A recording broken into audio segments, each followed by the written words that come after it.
Kalaboso ang isang drug suspect matapos mahulihan ng mahigit 400,000 pisong halaga ng shabu sa isinasagawang bypass operation sa Iloilo. Ang report mula kay Patrolwoman Raisa Valencia.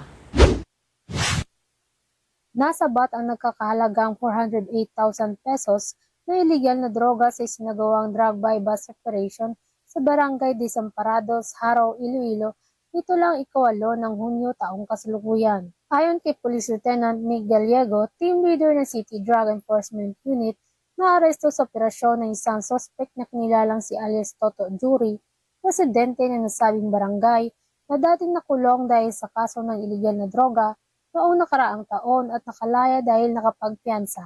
Nahulihan ng suspect ng 32 sachet ng hininalaang shabu na may timbang na humigit kumulang 60 gramo at may standard drug price na 408,000 pesos. Kasalukuyan sa pangangalaga na ng pulisya ang naturang suspect upang sampahan ng kasong may paglabag sa RA 9165 o Comprehensive Dangerous Drugs Act of 2002. Patuloy ang kampanya ng Iloilo City PNP upang matigil ang paggamit at pagbebenta ng iligal na droga upang mapanatili ang katahimikan sa syudad. Mula dito sa Iloilo Police Provincial Office, ako ang inyong Police News Network Correspondent, Patrolwoman Raisa Valencia, alagad ng batas, tagataguyod ng Balitang Pulis. Maraming salamat, Patrolwoman Valencia.